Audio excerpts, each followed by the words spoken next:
Conhecer os fatos que aconteceram em uma cidade é um saber importante, mas para conhecer de verdade a história de uma cidade, é preciso conhecer os personagens que deram vidas aos fatos, que fizeram a história realmente acontecer.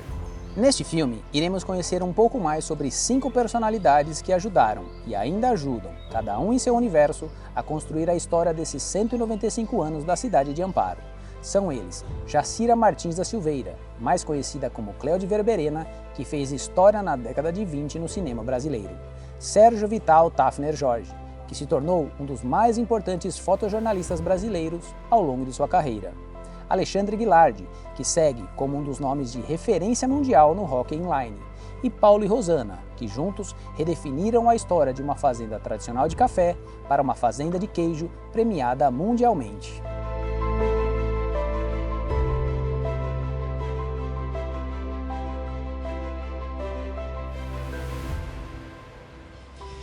Entre o fim da década de 50 e o início de 60, Amparo passou por 3 administrações diferentes e ainda viveu o início do regime militar, após o golpe de 64. Enquanto a cidade vivia essas constantes mudanças políticas, o amparense Sérgio Jorge trilhava seu caminho no mundo da fotografia, conquistando seu maior prêmio em 1960.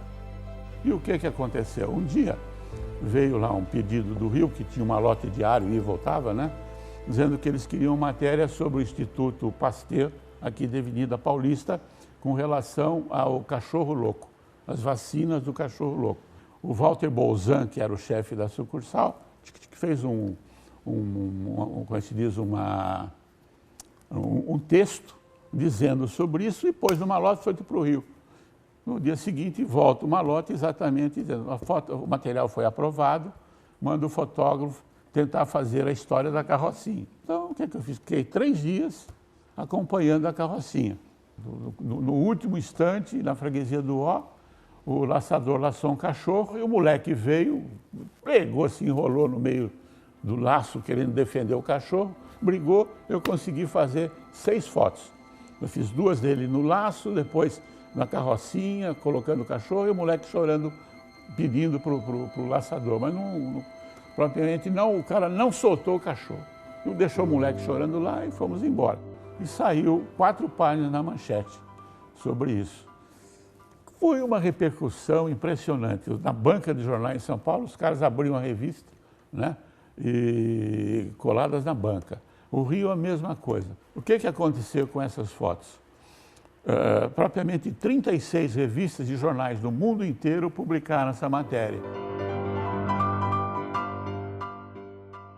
A fotografia de Sérgio Jorge, Não Matem o Meu Cachorro, foi publicada em mais de 36 revistas como Life, Lux, Paris Match, entre outras nacionais e internacionais, e se tornou uma das grandes imagens da carreira de Sérgio Jorge. Como, em seguida, esse material, o Arnaldo Nisquier mandou para o Prêmio ESSO, que não existia ainda o Prêmio ESSO de fotografia. Então ele mandou, e tinha, entre outras fotografias, a história foi selecionada e eu ganhei o primeiro Prêmio ESSO de fotografia, 1960. No Prêmio ESSO, o Sérgio ganha o primeiro prêmio, acredito que importante da vida dele, ganhou muitos outros depois, que marcou a fotografia brasileira. É uma das fotografias, não só da história do Sérgio Jorge, é uma das fotografias da história do fotojornalismo brasileiro. Né? Muita gente, se falar uma foto que marcou, muita gente, digamos, mais vivida como eu, vai se lembrar dessa foto do menino que luta para recuperar, salvar o seu cachorrinho. Né? Mas essa história começou bem antes, quando José Jorge Filho e sua esposa, dona Julieta Tafner Jorge, tiveram o pequeno Sérgio Vital Tafner Jorge, que nasceu no dia 7 de abril de 1937, na cidade de Amparo, mesmo ano em que a Câmara Municipal foi fechada pelo golpe de Estado Novo, em 11 de novembro. Comecei brincando em 1952, quando os amigos, o prefeito, o médico, dentistas em Amparo, montaram o Cine Foto Clube de Amparo. Eu fui lá participar de uma reunião, vi aquele bate-papo tão agradável sobre fotografia, porque eu tinha uma câmera box da Kodak, que era do meu pai, e tinha feito umas fotos e tinha mais ou menos visto como é que se revelava achei muito interessante e comecei então também a participar do Cine Foto Clube de Amparo. Antigamente, os fotojornalistas nasciam dentro das redações e geralmente eram meninos, boa parte, né? Eram meninos que começavam ali no laboratório, começavam com office boy, ia para o laboratório, alguém dava uma câmera para ele e o cara ia fotografar e virava fotojornalista. Então ele tinha uma preparação muito prática. O Sérgio já era um cara mais bem preparado, né? Ele começou muito cedo lá em Amparo, no Fotoclube de Amparo. Depois ele trabalha lá com o Negrão, lá em Amparo, aquela coisa. O Negrão indica ele para o jornal O Dia. Então ele já chega no jornal O Dia como um fotógrafo. Ele não é um cara que foi office boy do jornal e virou fotógrafo. Ele já chega fotógrafo. Tanto que ele se destaca lá e logo vai para a Gazeta e a Gazeta Esportiva, que eram os dois jornais paulistanos fortes da época. E ali ele tem aquela ascensão toda e vai para a revista Manchete. Então o Sérgio já era um cara mais bem preparado que a maioria dos fotojornalistas da época. Então ele se destaca principalmente na Manchete, ele faz moda, ele faz esporte, Éder Joffre, Pelé, aquela luta, primeiro campeonato mundial do Éder Joffre, ele cobriu, o 10º gol do Pelé, ele fez um ensaio belíssimo depois com o Pelé para Manchete, fez moda, né, no auge do Denner, do Clodovil, ele fez grandes produções de moda. Brasília, inauguração de Brasília, ele estava lá já também cobrindo a inauguração de Brasília, quer dizer, então ele era um cara que ao longo dos anos, ele cobriu os principais fatos que marcaram o Brasil daquela época. Ele foi um dos primeiros jornalistas a ir com uma viagem científica para o Polo Sul. Uma viagem ao Polo Sul. O que aconteceu aqui? Eu li no jornal, no Estadão, que se o Brasil não tomasse posse até 1970, não tinha direito mais, pela lei que haviam feito de 20 anos, de tomar posse do nosso pedacinho pelos meridianos que desciam até lá embaixo. Eu falei, puxa vida, Durval, vamos tentar isso aqui, né? Vamos ir para o Polo Sul, pô, imaginou, montanha de gelo, tudo, pau. E assim saíram, em total, 16 páginas, mostrando o que deu para fazer, só no litoral, e um texto maravilhoso, que em relação a esse texto todo, a Marinha viu e resolveu, até o final de 70, no ano seguinte, chegar lá e tomar posse afincando a bandeira brasileira naquele pedacinho. Dentro de casa, a gente sentia muita saudade quando tinha viagens mais longas, de 40, 50, 60 dias, porque na época também era muito difícil a comunicação, não é que nem hoje que você pega o celular, você fala em qualquer lugar do mundo, sem custo nenhum. Naquela época, além de tudo, era muito caro. Era gratificante saber que tinha um pai que fazia um trabalho muito legal, que saía em revista, todo mundo comentava, e esse lado da ausência dele não incomodava muito a gente, porque a gente sempre foi muito aberto em casa de expor essas coisas, então a gente tinha muito mais orgulho do que ele fazia do que pelo tempo que ele passava fora. E ele tinha um trato com a minha mãe, né? Ele falava sempre assim, você cuida das crianças que eu vou cuidar do resto. Então minha mãe sempre também foi uma figura muito forte, ela sempre cuidou muito da gente e tudo. Depois ele passa para uma outra fase dele, justamente porque ele tinha um ótimo preparo técnico. Ele vai para o estúdio, né? Aí ele começa a trabalhar com publicidade, que era o que dava mais grana na época. Existiam poucos fotógrafos publicitários bons naquela época. E digamos que depois ele alcança um patamar maior, que é ser o chefe do Estúdio Abril. A Abril era a maior editora brasileira na época, um monte de revista, um monte de produção, e ele era o chefe do Estúdio da Abril. Isso é uma coisa importantíssima. Então, na época era assim, você chegar no ápice, o topo de importância dentro de publicidade, né? Ou você trabalhava numa grande agência e tal, ou você trabalhava dentro do Estúdio Abril. Ele sendo o chefe do Estúdio Abril, ele era o cara que mandava em tudo ali, fazia milhares de produções de produto, de moda, de ensaios comportamentais, uma série de coisas, né? Começaram a vender muita matéria paga para governo, para indústrias, principalmente em São Paulo. Aí os próprios publicitários da Manchete começaram a vender o meu trabalho. E eu comecei então a fazer fotos para Brastemp, fotos para Volkswagen, fotos para Pirelli. Deu um determinado momento em que eu fui obrigado a pedir demissão da Manchete e sair, e ficar só no meu estúdio. Mas com a minha saída, o Albuquerque, o Chico Albuquerque, me chamou para trabalhar com ele no estúdio Abril, que Abril estava montando um estúdio de fotografias para atender, dentro do estúdio, as fotos mais importantes da editora. E com isso, eu passei propriamente da fotojornalística para a fotopublicidade. O que eu falo sempre é a seguinte coisa: no fotojornalismo era correria e máquina na mão. No estúdio fotográfico e fotopublicitário é o contrário, é muita calma e a máquina no tripé. Tem mais ou menos 2 carreiras, né, do Sérgio, antes da Abril e depois da Abril, né? Antes da Abril era o fotojornalismo puro que ele fazia para jornal e tudo, onde ele fez a sequência do Cachorrinho, que é super famosa e tal.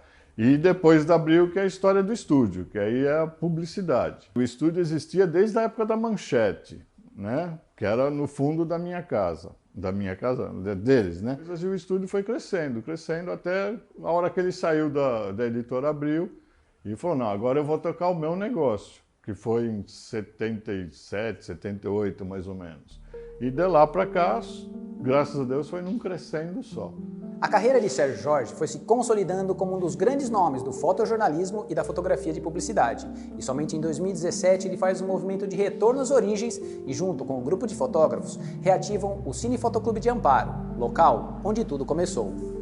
Bom, a pessoa do Sérgio Jorge foi a pedra fundamental para a gente resgatar o espaço do Cine Fotoclube que estava parado, né?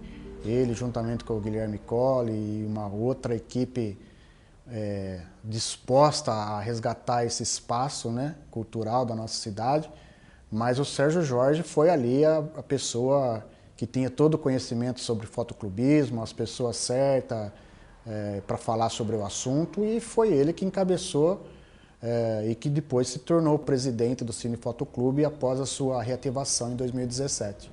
Eu acho que mexeu muito com ele, porque ele tinha um amor muito grande por aquilo. Foi lá que ele aprendeu, até com o tio Rodrigo, que eu chamo de tio, mas não é, o tio Rodrigo Botelho, que levou ele para a fotografia, tanto que tem uma foto até hoje lá no cine do tio Rodrigo. Ele falava que depois que o Sérgio descobriu a fotografia, ele falou que ia fazer aquilo o mundo dele, e realmente fez. Então o cine tinha uma coisa muito mágica para ele, né? O Sérgio, a expressão dele parecia que ele era um menino, um molecão ali dos seus 17, 18 anos, assim, feliz da vida em estar aqui dentro de novo, depois de muito tempo que ele foi para São Paulo, virou fotógrafo profissional, e também fazia muito tempo que ele não entrava aqui dentro, né?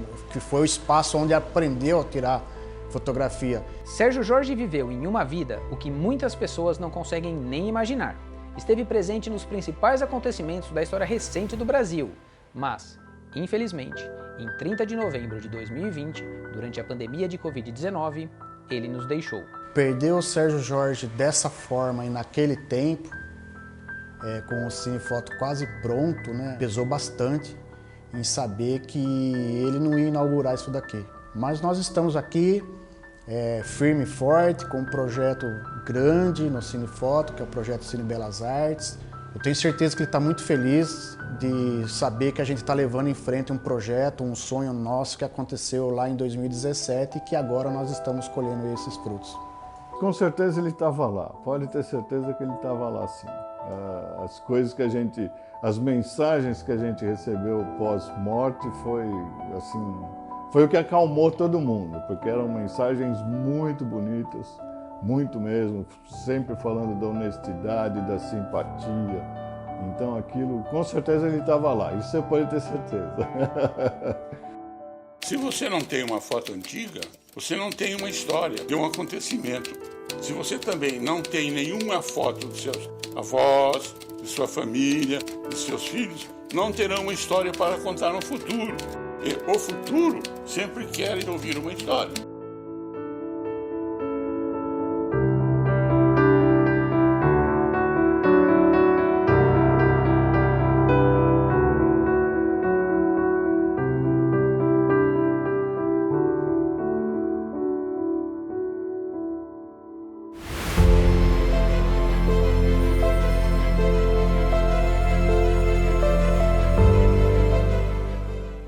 ano de 2007 ficou marcado em Amparo por apresentar o maior crescimento do PIB de todo o circuito das águas paulistas. Enquanto Amparo crescia, um amparense conquistava a Europa. Alexandre Guilardi estava na Alemanha, defendendo as cores da seleção brasileira e conquistando a medalha de ouro no Mundial na divisão 1. Eu acho que na verdade foi a conquista mais marcante como seleção. E a razão é muito simples, nós estávamos vindo de 4, 5 anos batendo na trave, era irritante. E aí a gente chega em 2007 com o time maduro, um time encaixado, um time mais velho e com muita experiência negativa. E a gente vai para a final com a Nova Zelândia, Nova Zelândia abre 4-1 na gente. A gente começou a dar fazer os gols, então 4-2, 4-3. No 4-3, uma jogada de power play extremamente... Power play, 4 contra 3 para o Brasil. Completamente nada a ver, esquisita. O Diego vem pela esquerda, solta um chute, uma pancada, deu no meio do travessão. Eu estava entrando pela direita, volta com tudo em cima de mim, como se fosse dar na minha cara. Eu afasto o corpo e acerto o puck no ar como beisebol. Pum! Gol. Só que ninguém viu que tinha sido gol. Então a gente ficou procurando o puck e daqui a pouco o Diego do outro lado ergueu a mão. E a gente, aquele gol, aonde? A gente olhou o puck lá dentro. Ninguém acreditava. 4-4, vamos pro overtime, gol de ouro. E os neozelandeses rifaram o puck, para fazer a troca, que eles já estavam há muito tempo na quadra.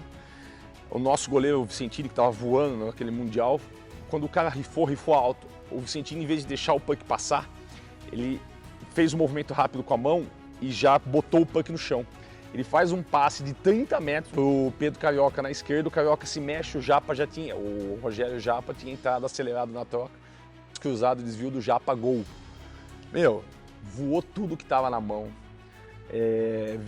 me arrepia de lembrar, virou uma insanidade, a gente não sabia se abraçava, se socava, se caía pro chão, se corria pra torcida. E a gente consegue virar o jogo, a gente ganha, e foi como se um alívio.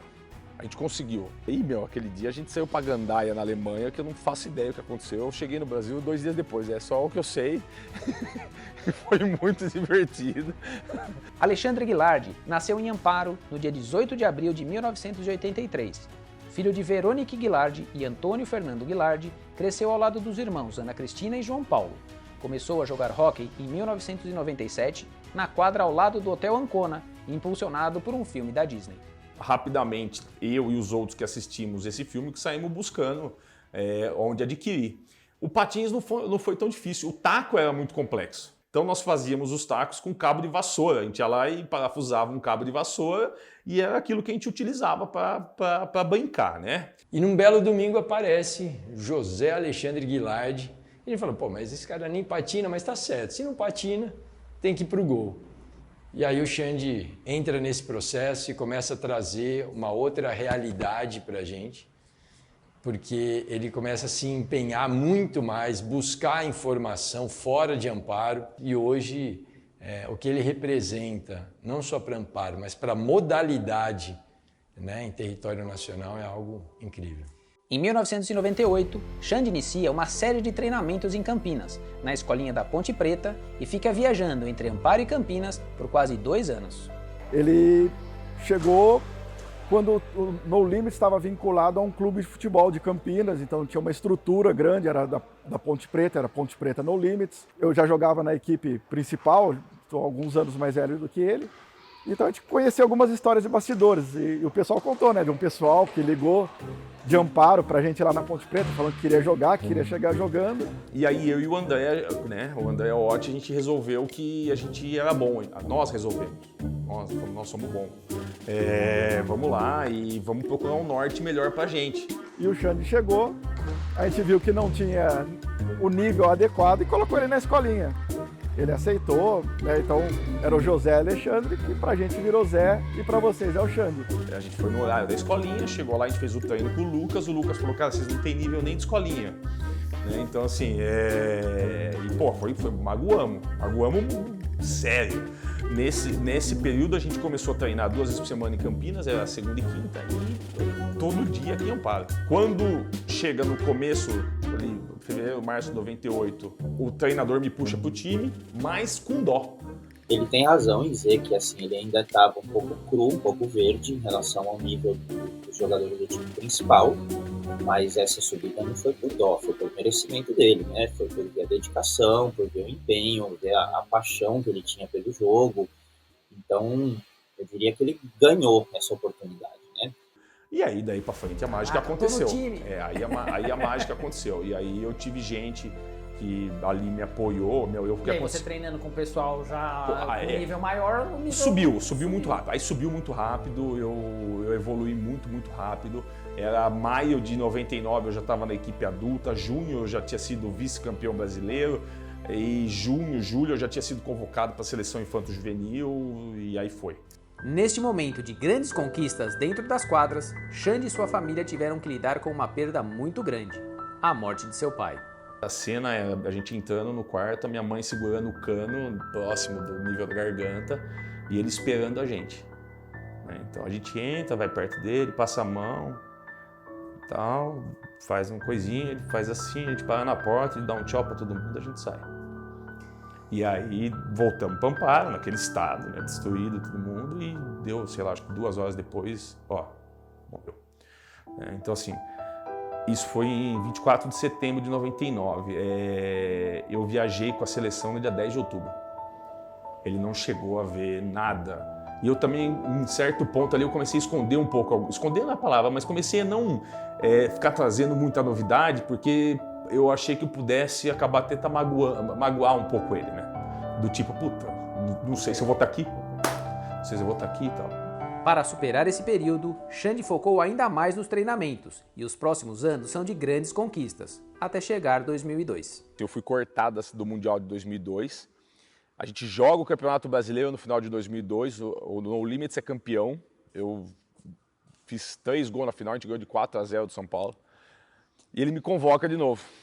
Eu sabia que eu estava no meu momento, a gente vai para o Sul-Americano, a gente ganha o Sul-Americano, atropela a Argentina lá na Argentina, voltamos para o Brasil e a gente se prepara para esse Mundial, que também foi na Alemanha, foi no Nuremberg. E aí, esse período de preparação e a ausência de alguns jogadores mais velhos que optaram ir para o Pan-Americano, me deu muito tempo de quadra. E aí foi a hora que eu cresci. Então, foi muito legal ter ganho os prêmios de melhor jogador da partida e tudo mais naquele ano. E quando termina o scout, né, da Divisão 1 em 2003, aparece meu nome como o 5º maior pontuador do Mundial. Pô, eu voltei me achando, né? Eu voltei e falei, cara, tô enorme, né? E tomei gosto por aquilo. Falei, cara, legal, é bom ter estatística, ajuda. E daquele momento para frente eu consegui seguir numa margem sempre muito alta em pontuação, sempre em top 10, top 5, top 3, sempre ali muito próximo do maior número de pontos, né? Simultaneamente à sua carreira de atleta, Xande sempre trabalhou na formação de novos jogadores com uma escolinha em Amparo, que de 2006 a 2010 se tornou referência da modalidade no país. O Amparo Bis, ele fortalece ali em 2005, ele ganha a gente ganha corpo, né? E vai para jogar um campeonato brasileiro sub-14 no Palmeiras com um grupo completo de Amparo. E assim, sem muita expectativa, porque era todo mundo daqui e tal. Então a gente tinha as dificuldades, a gente treinava no Irapuã, não tinha a borda, não tinha o Malemar tinha o gol na medida certa. Chegamos no clube, que era lá no Irapuã, fizemos o treino, gostamos, e falou, vamos começar a fazer o hockey. Aí na primeira semana ele já começou um intensivão pra gente aprender a patinar direito, com taco, com luva, com todos os equipamentos necessários. E nisso, depois de um mês, ele avisou que a gente ia ter o Campeonato Brasileiro. De repente a gente chega, começa a jogar o Campeonato Brasileiro da categoria lá no Palmeiras, final de semana de 3 dias e tal, e a gente começa a ir bem, mas sobrar monstro. E caceta. Eu sabia que estava arrumadinho, que estava encaixadinho, que estava legal o time, mas eu não esperava a diferença que se apresentou. Fomos campeões do campeonato. Ganhamos o Campeonato Brasileiro da nossa categoria, que era Sub-14. Justo esse ano, na coincidência do todo, esse ano foi o ano onde a Confederação premiou a equipe campeã brasileira com o direito de representar o Brasil na Argentina. Então não foi só sobre ser campeão brasileiro da categoria, foi sobre a sequência do que viria depois. Aí a gente também treinava 3 períodos loucamente, com o Xande sempre explicando, dando bronca, brigando, daquele jeito que ele sempre é, né? E foi das experiências, acho que mais interessantes que a gente teve, porque os meninos aceitaram, abriram a cabeça e aceitaram treinar como maluco. Nós fomos pro Sul-Americano, atropelamos todo mundo, fizemos a final com a seleção argentina jogando como amparo, ganhamos de 3-2. Eu lembro dos pais invadindo a quadra, e choro, e abraço, e beijo, puta loucura. Criança que a gente nunca imaginou que fosse ter condição de sair de amparo, saiu para aquilo, então foi puta. Aí voltamos, desfile em carro de bombeiro, parecia rockstar no negócio, e vai, carreata e tal, e eu só querendo dormir, que eu tava morto.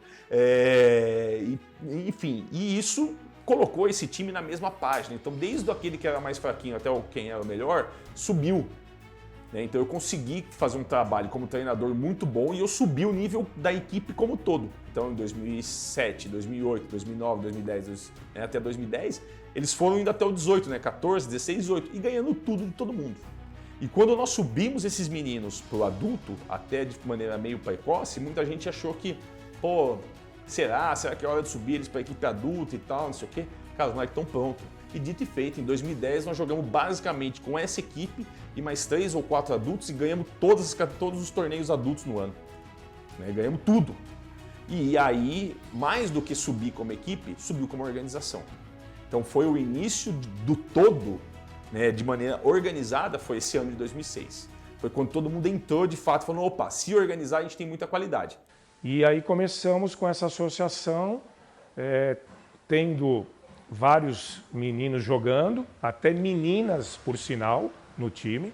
E nós já tínhamos um volume de criança muito significativo praticando na cidade, Naquela época, sei lá, 60, 70 crianças. E como uma boa cidade pequena, a criançada se desloca a pé, de bicicleta, ou o que seja. Então, um belo dia, nós estamos a caminho do bolão para um treinamento. E um desses treinadores americanos, o Skyler, que visitou aqui diversas vezes, ele bate o olho nessas crianças, um monte de criança com a sua mochilinha nas costas, seu taco na mão e no caminho do bolão ele falou, cara, que massa, cara. Isso aqui parece a cidade do hóquei, né, cara?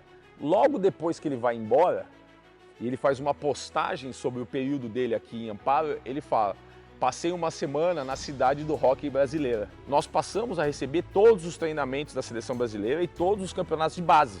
E aí, recebemos o título de Centro de Excelência, que ou seja, é onde seria a Granja Comari do futebol, Então é onde a seleção treina, onde a seleção quer treinar, onde tem infraestrutura. E paralelo a isso, as competições de menores, que é onde traz um público gigantesco, onde faz o turismo da cidade explodir num evento desse.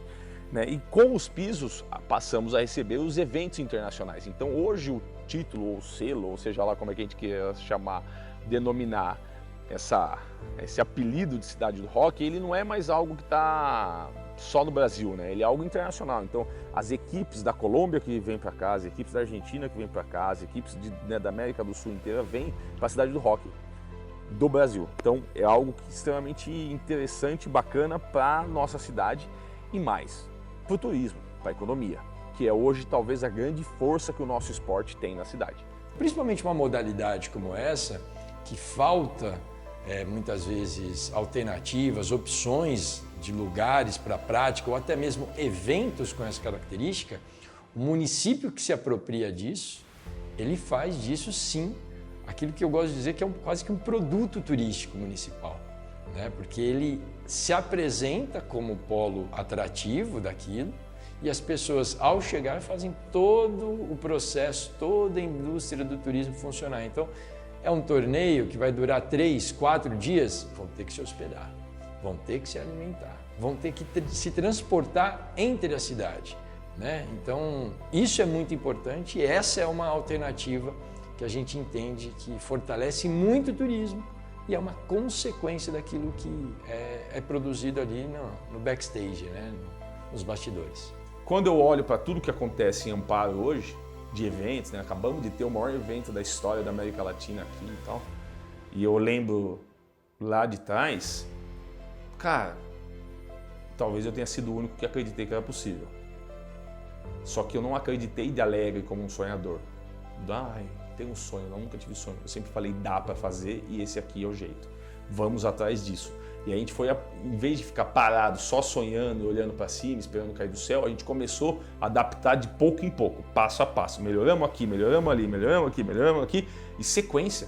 Aí a gente precisa continuar andando, né? Ideia nunca esgota. Ideia nunca esgota, né? E a gente tem os parceiros, hoje a gente tem as empresas, a gente tem a comunidade, né? Hoje quem nos apoia, nossos principais apoiadores são pessoas que ninguém nem imaginava. É a tia do açaí, que compra uma TV quando termina o evento de hóquei e agradece a gente. É o tio da padaria que nunca viu tanto pão saindo num dia que tem torneio de hóquei. As empresas que querem ver crianças e crianças jogando hóquei. Por conta disso, né? Acho que esse é o nosso grande mérito. A cidade do hóquei, vou fazer o quê?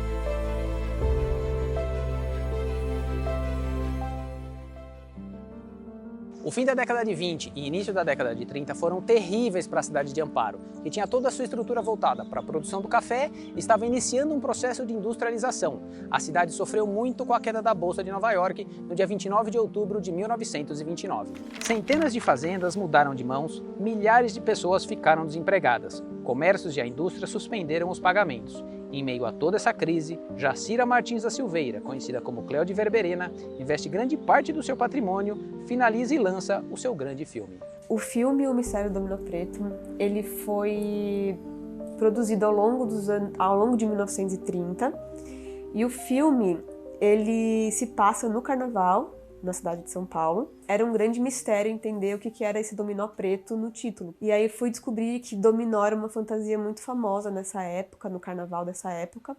E as pessoas escolhiam usar essa fantasia de dominó justamente porque ela era composta por uma longa túnica, um capuz, luva, máscara. Então a pessoa que saía fantasiada de dominó, ela saía com total anonimato para o carnaval.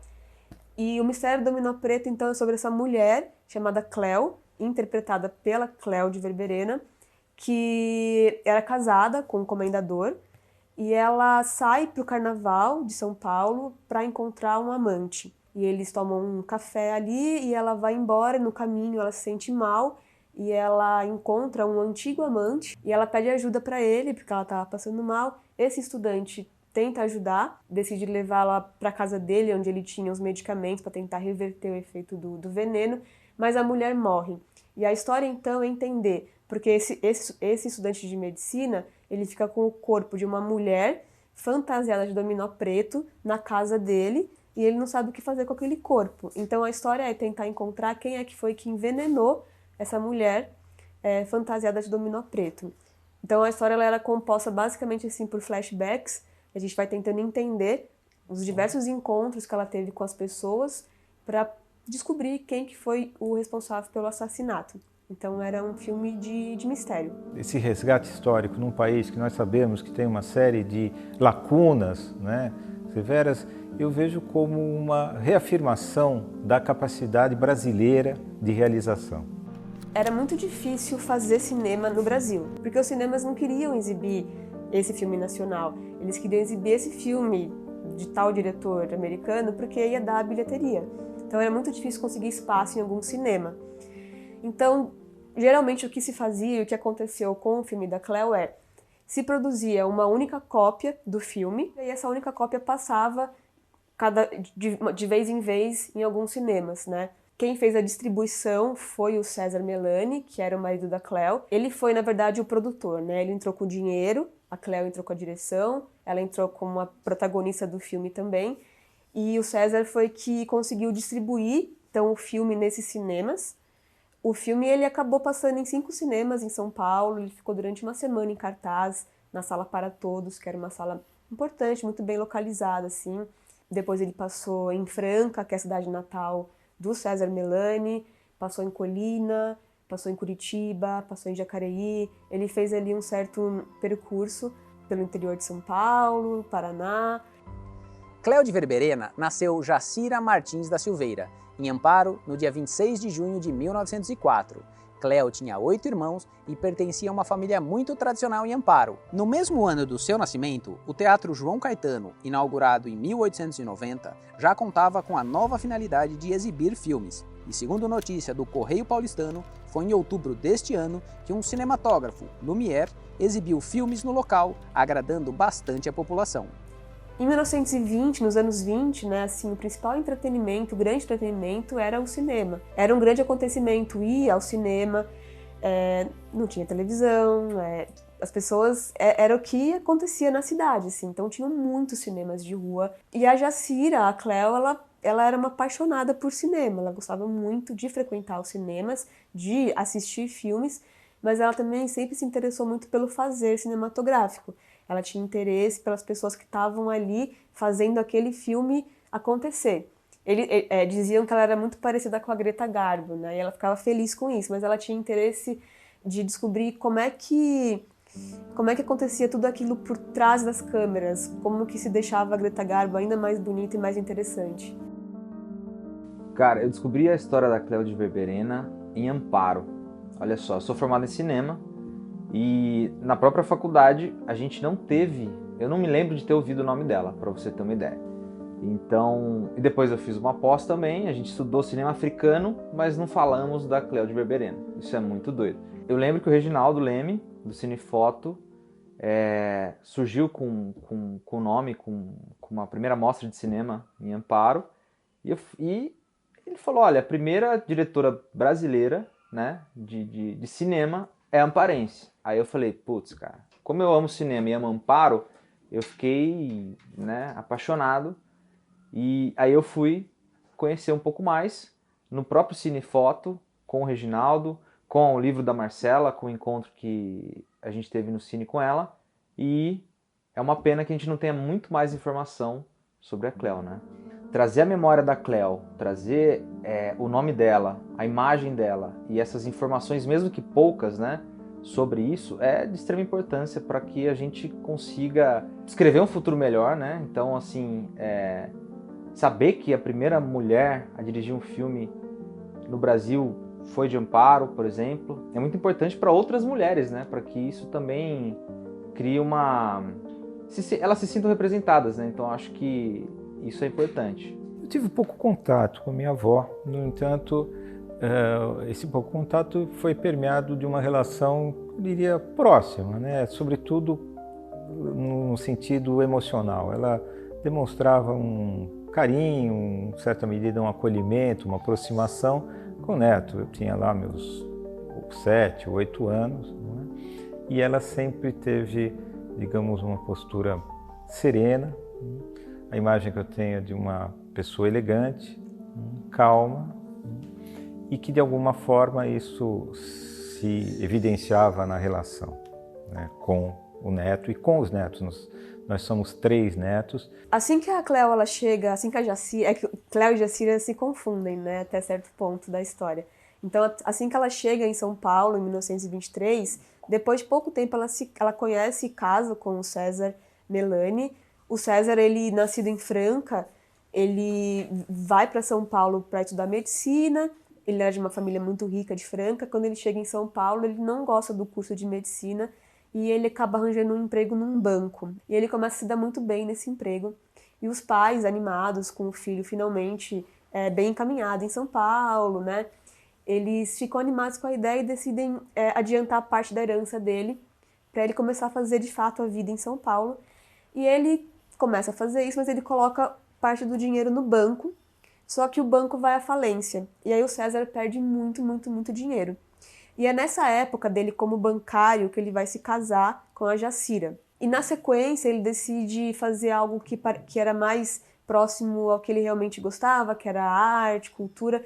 Ele decide abrir uma livraria. Ele abre essa livraria com um rapaz que ele tinha acabado de conhecer, chamado Eugênio Barbato.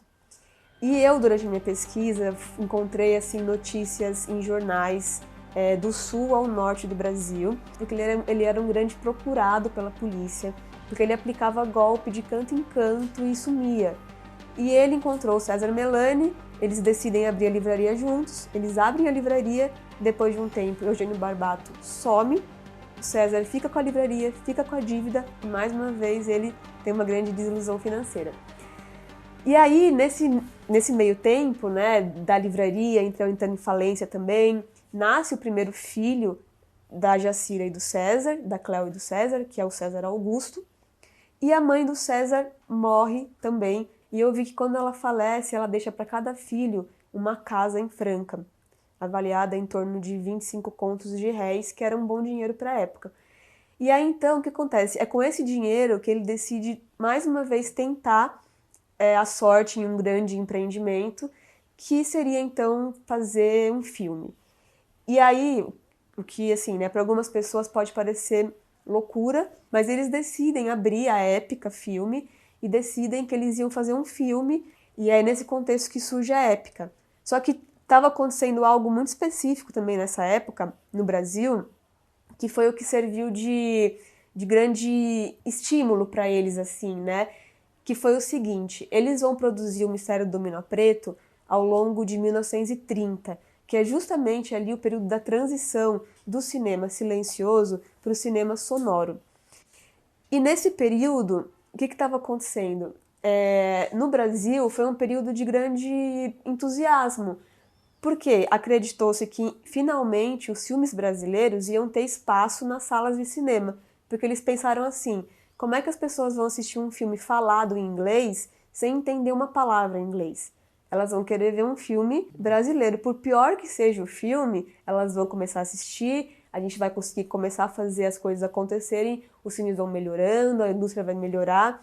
Então essa era a ideia. Tanto que eles vão filmar o Mistério do Dominó Preto, que é um filme silencioso, mas ainda durante a produção do Mistério do Dominó Preto, a Cléo já anuncia o próximo filme, que seria Melodia da Saudade, que seria um filme com diálogo. Primeiro eu fico muito intrigado porque não tem, né, uma cópia do filme. Então o que aconteceu? Isso também pelo que eu li, eu não descobri. Não sei se existe alguma explicação, né, da própria Cléo e tal. Pelo que eu li dela, ela, depois que lançou o filme, passou alguns anos, fecharam a produtora, né, a Épica, e depois sumiu. Ela não falava mais nada da época dela de atriz, de cineasta e tal. Então é muito triste que não tenha essa cópia, porque só o fato, né, de ter uma primeira mulher diretora e o filme dela não existir, eu acho que isso são duas tragédias, né? Então é triste não poder pelo menos ver a cópia, ou pelo menos entender um pouco mais de uma história importante dessa, né, para o nosso país e para a nossa cinematografia. O que acontece é que o filme, essa única cópia que foi feita, então provavelmente eram 8 rolos, essa película ela era composta de nitrato de celulose. E é um material de muito difícil preservação. Ele esse rolo, nesse material numa lata, ele sozinho ele emite gases que, se você não tá sempre ali abrindo a lata e cuidando, ele entra em autocombustão, ele pega fogo sozinho. É um material que tem assim uma característica extremamente inflamável. E são muito comuns casos de incêndios que aconteceram ao longo da história do cinema brasileiro, em produtoras, em distribuidoras, na Cinemateca Brasileira, justamente por conta desses filmes feitos em nitrato de celulose. A gente não sabe de fato o que aconteceu com o filme. É muito provável que ele tenha se perdido em algum desses incêndios, até porque as pessoas mesmo, a Jacira mesmo, talvez não tenha querido guardar o filme com ela por medo de colocar fogo na casa, né? Porque era isso, as pessoas tinham a consciência desse caráter combustível. O grande legado do filme, além historicamente, cinematograficamente, ele talvez encerre uma história de reconhecimento da óbvia e capacidade que as mulheres têm, e num momento que foi extremamente contributivo para que isso se evidenciasse. Foi algo muito incrível, assim, muito para frente da parte dela, até porque o papel da direção é um papel de comando. Então ela estava ali num papel de comando. Quem fazia cinema nessa época, né, quem lidava com equipamento, tudo era basicamente homens, né? As mulheres sempre estavam sendo observadas, né? E ela vai para trás das câmeras fazer um filme da forma como ela imaginou. Saber que a primeira mulher a dirigir um filme no Brasil foi de Amparo, por exemplo, Paulista, enfim, e é muito importante para outras mulheres, né? Para que isso também crie elas se sintam representadas, né? Então acho que isso é importante. a importância tá aí, né, de dizer que é possível, que as mulheres fizeram histórias, as histórias estão ali nos arquivos, nos acervos, e também eu acho que é muito importante para servir de inspiração para futuras gerações, né, porque ainda assim o papel da mulher na direção, no cinema brasileiro, ainda é pequeno quando comparado às outras funções do poder cinematográfico. Então agora a gente vive um movimento assim que é transnacional de redescoberta de mulheres que fizeram história, e a Cléudia Verberene, então, agora é isso que a gente está fazendo com ela. Jacira morreu no dia 6 de outubro de 1972, aos 68 anos, na cidade de São Paulo.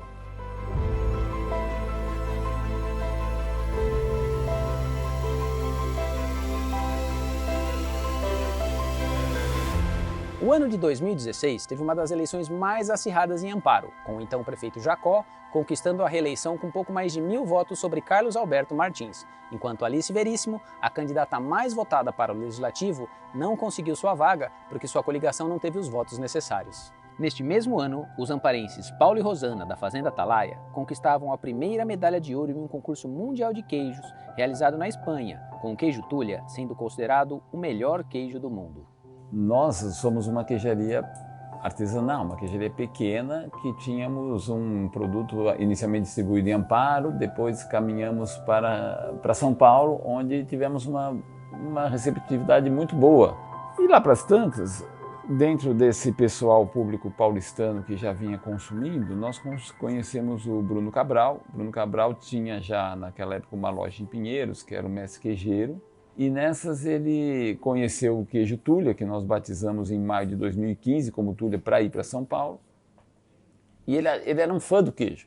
Aí lá para Santos ele chegou para nós e falou: Paulo, manda esse queijo para o World Cheese Awards, que é um evento que naquele ano era em San Sebastián, na Espanha. E assim fizemos, então, porque ele nos estimulou. Ele ainda falou: Paulo, o europeu é muito bairrista. Então, pelo menos você leva o queijo, você vai ter uma orientação do que está, de uma avaliação do caminho do queijo aqui, né? Como é que ele está, como é que está se desenvolvendo. E nós não fomos, né? Porque a ideia era muito assim, puxa, vamos ver o que vai acontecer com isso, leva lá. Fazia 1 ano e meio que nós tínhamos batizado. A primeira venda em São Paulo foi em maio de 2015, isso era novembro de 2016. Então, era muito recente tudo, né? E eu lembro que o Paulo, na semana seguinte, já veio na loja, na mercearia Mestre Queijeiro, né, que eu era proprietário lá, e trouxe diferentes amostras do Tulha para a gente. Aí ele falou: Bruno, escolhe um aí, vê qual que você acha que está melhor, o que você acha, como é que... Super inseguro, sem saber muito bem, né? Eu falei: Paulo, cara, todos estão fantásticos, acho que a possibilidade é altíssima de vocês ganharem uma medalha, né? Fui direto para San Sebastián, entreguei a geladeirinha, começou os concursos, né? Começou a festa, né? A avaliação dos queijos, e aí de repente eu vejo um queijo que parecia muito com um pedaço do Tulha, com um adesivinho em cima. Isso queria dizer medalha, o adesivinho vem sempre em cima da medalha, né? A hora que eu vi o pedaço do Tulha aberto ali com um adesivinho, medalha de ouro, na hora eu fiz uma foto e já mandei direto para eles. Nós estávamos almoçando, aí ele mandou uma foto com o nome Gold. E eu olhei ali e falei: nossa, é uma medalha, é um ouro. Eu nem entendia, eu falei: mas será que é isso que eu estou enxergando? Porque não tinha o nome, mas eu via que era o nosso queijo, porque a gente conhece. Eu falei: Rosana, olha aqui. Aí foi um susto. Na notícia foi um susto, porque ganhar esse concurso é assim, inacreditável. Então é muito importante, e não é importante só para o produtor, mas para o país, porque quando você leva um produto, você está levando o teu país e a tua cidade para fora. Não é fácil ganhar uma medalha nesse concurso, e muito menos uma medalha de ouro. Medalha de ouro tem assim, tem poucas. E o queijo tem que ser realmente bom. Acho que foi uma grande virada na Fazenda Atalaia. Com certeza foi a primeira medalha de ouro para um queijo brasileiro num concurso internacional, né? E isso tem um peso muito grande. É uma responsabilidade, inclusive, muito grande para a Fazenda Atalaia, e eles aceitaram essa responsabilidade e fizeram muito bem. O incentivo do Bruno de mandar queijos para lá resultou num olhar, vamos dizer, do mundo queijeiro para queijos brasileiros, não para a Atalaia. Porque quando você fala, puxa, um queijo brasileiro ganhou, nunca tinha ganhado uma medalha de ouro fora. Então foi um olhar externo que as pessoas passaram para o queijo nacional. E mais importante do que isso, o olhar que o Brasil começou a dar para os queijos nacionais. Tanto que após essa premiação, no ano seguinte, o Brasil começou a levar vários queijos para fora e começou a trazer várias medalhas. Para a Atalaia, foi uma porta para o mundo, né? Porque o queijo Tulha, a gente tinha dificuldade para vender até aqui, até para nós, porque é um queijo único, é um queijo maturado numa tulha, que tem uma identidade única, que tem uma rusticidade única, mas que tem um sabor absurdo. Mas a gente não tinha noção do nível dele comparando com queijos de fora de outros países. E agora? Eu tenho um produto que é ouro, eu preciso manter essa qualidade, eu preciso manter esse padrão, eu preciso... E aí nós fomos cada vez cuidando dele com mais carinho, com mais cuidado, buscando conhecimento, trazendo conhecimento para a gente, porque o desafio não é você ter um produto que ganhou um ouro, é você continuar com esse produto. Segundo documentos, a Fazenda Atalaia existe desde 1870 e com a chegada dos trilhos da Companhia Mogiana, em 1875, passou a prosperar na produção de café. Ao longo dos anos, a fazenda passou por diversos proprietários e com a crise de 29, eles decidiram diversificar e passaram também a produzir cachaça. E em 2012, já sob a administração de Paulo e Rosana, iniciou-se um processo de restauro de suas principais edificações, a Tulha, o Terreiro de Café e a Casa Sede, e decidiu focar na produção de queijos. Eu nunca havia morado na fazenda, mas como eu nasci em São Paulo e sempre passei férias aqui, meu sonho sempre foi viver na fazenda e viver da fazenda, de uma fazenda viva trabalhando. Quando eu me casei com o Paulo, eu não sabia, mas ele já tinha um sonho para a vida dele, que era viver aqui e viver daqui. Eu falo sempre que viver aqui é muito fácil, mas viver daqui era o desafio. Ele queria ter os filhos aqui e criar aqui. Ele já tinha uma atividade na propriedade que era o plantio de café e eu precisava desenvolver alguma atividade para mim. E eu cheguei aqui, a fazenda produzia 40 litros de leite e esse leite era vendido para um laticínio da cidade que fechou. Então foi assim, foi por um acaso. Eu comecei a usar esse leite para não perder o leite. Só que eu conseguia fazer o queijo e vender o queijo. E aí conseguia associar isso com a criação das crianças, porque era o intuito maior. Viver aqui, ter os filhos aqui, cuidar dos filhos aqui. Então eu conseguia conciliar. Eu fazia os queijos, colocava os filhos no bebê conforto no banco de trás, o produto no porta-mala do carro e vendia.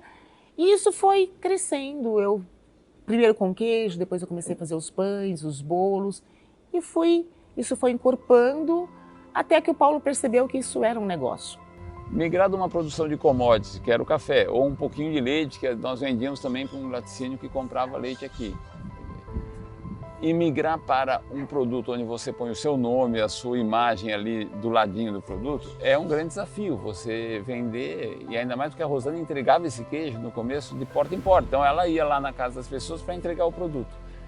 É um desafio isso, né? Não é fácil.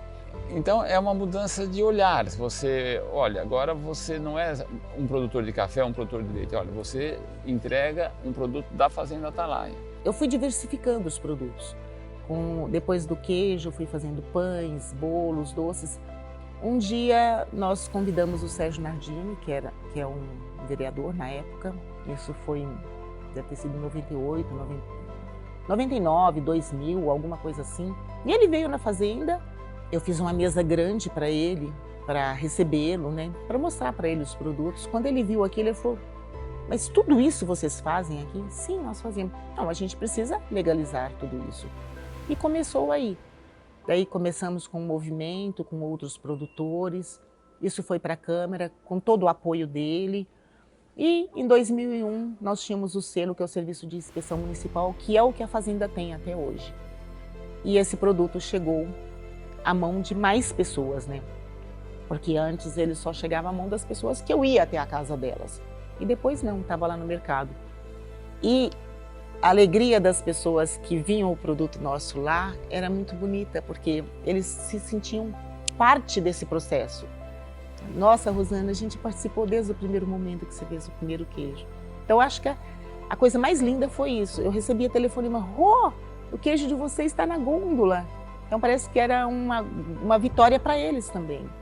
Eu me lembro que, na época, o Paulo e a Rosana, eles me procuraram e trouxeram essa demanda, dizendo que o negócio não prosperava, não avançava, porque faltava o SIM, o Selo de Inspeção Municipal. Resumidamente, eles e outros produtores rurais não conseguiam colocar seus produtos nas prateleiras devido à ausência, né, desse selo, desse carimbo, né? Eu levei essa demanda ao prefeito da época, que era o César Pagan, ele foi muito receptivo, e o jurídico da prefeitura também abraçou e agilizou a construção da lei.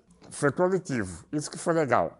E aí, depois de tudo pronto, né, eu trouxe aqui para o Legislativo, e é claro que foi unânime. O apoio foi unânime, porque não tem como votar contra um projeto desse. No primeiro momento, nós permitimos que as pessoas viessem, né, recebemos as pessoas da maneira que nós tínhamos condição de receber, que eu te falei que era vendendo queijo, simplesmente. Depois, com o tempo, a gente percebeu que essas pessoas queriam ficar um pouco mais de tempo, a gente precisava acolher melhor essas pessoas, aí começamos com o café da manhã. Depois, mais tarde, percebemos que as pessoas vinham cedo, mas vinham mais tarde também, que precisavam ser acolhidas, e começamos com o almoço. O café da manhã e o almoço, eu falo sempre que no primeiro momento foi uma extensão da nossa casa, aquilo que a gente fazia na cozinha de casa, as receitas que eu aprendi a fazer com a minha mãe. É um grande desafio, porque você começa a receber, às vezes, pessoas que estão muito acostumadas a ver fazendas de novela, que é aquela coisinha que não é muito real, vamos dizer assim. Então, gera um receio, né? Você fala, puxa vida, vai receber pessoas, mas não está tudo pronto. Aí nós começamos a entender que nunca estará tudo pronto e que as pessoas que vêm aqui, o que nós queremos mostrar é a realidade da Atalaia, sem enfeite, sem maquiagem. Eu falo muito assim, o que acontece na Atalaia só poderia acontecer na Atalaia, porque ela brota da terra, desde a alimentação da vaca, o leite, a vaca, o queijo que está no ambiente natural da fazenda, as pessoas que atendem, que são aqui do local, que nós vamos tentando capacitar todos nós. É diferente de você pensar assim, olha, eu vou montar um hotel e um restaurante, vou comprar um espaço e plantar um hotel, um restaurante, um paisagismo lindo, a piscina e um campo de futebol ou um esporte em algum local que é uma fazenda. Então a Atalaia é muito única, porque nós aproveitamos e valorizamos os 160 anos da história dela, mantemos isso vivo e funcional, e disso que nós herdamos, vamos dizer, que deixaram para nós fazemos as coisas acontecer respeitando o passado. Acho que é o que me deixa muito feliz, é olhar para a fazenda e enxergar o lugar que eu venho desde que nasci, onde eu passo férias, e esse lugar permitir que a vida continue sem eu destruir o local. Então, um alimenta o outro. A visita guiada, a atividade queijeira da fazenda e todo o projeto da fazenda, ele está tanto internamente relacionado a uma preservação de patrimônio material, porque acontece num lugar que é muito particular, especial, que foi restaurado, que foi preservado, que guarda muitas memórias, mas que, sobretudo, consegue transferir essa história através de uma experiência que se vive aqui, visitando, né, entendendo sobre essa cultura que está aqui e também consumindo os produtos, né, que são nomeados em função do que a pessoa vê nesse roteiro histórico guiado, que dura mais ou menos 1h30 e que termina experimentando o queijo. Então, no final, tudo é uma arte do encontro, né? Hoje, o que a gente mais quer é poder devolver para a Atalaia tudo de bom que ela nos proporcionou. Como? Deixando a Atalaia linda e maravilhosa e cada vez mais aberta para as pessoas, porque a gente entende que isso aqui não é uma propriedade nossa, é um patrimônio e esse patrimônio tem que ser compartilhado. Então, restaurando os terreiros, a casa, a tulha e dando vida para tudo aquilo que já existia, mas que precisava de mais cuidado, carinho e tudo. Então é uma forma de agradecimento. Eu falo, um dia eu brinquei com o Paulo, falei, nossa, amor, a gente nunca vai terminar as nossas obras. Ele falou, se terminar, acaba a graça. Então a gente precisa deixar a Atalaia linda para o dia que a gente não estiver aqui, as pessoas continuarem vindo a Atalaia. Então é isso. Eu fico até emocionada, porque realmente isso é uma coisa tão verdadeira que a gente fala... A gente já teve os filhos, criou os filhos, a fazenda, já tivemos a premiação do queijo, né? Temos a felicidade de ter pessoas sempre vindo aqui. A gente sempre fala, meu Deus, esse final de semana será que vai vir gente? Daí vem tanta gente que a gente não consegue, às vezes, nem atender a expectativa de todo mundo, né? Então, isso é muito gratificante, porque a gente sabe que não é difícil você conquistar pessoas, você trabalhar com a expectativa das pessoas. Então, com toda essa simplicidade nossa, com todo esse jeito nosso, sai muita gente feliz daqui. O sonho continua, que é esse, de deixar a fazenda linda, linda, linda, linda, cada vez mais. Acabamos de conhecer a história de Sérgio Jorge, Xande Guilardi, Cléude Verberena e do casal Paulo e Rosana da Fazenda Atalaia. E descobrimos que a história de cada um deles ajudou a escrever novos capítulos da história da cidade de Amparo, que ao longo dos seus quase 200 anos segue sendo escrita por seus moradores.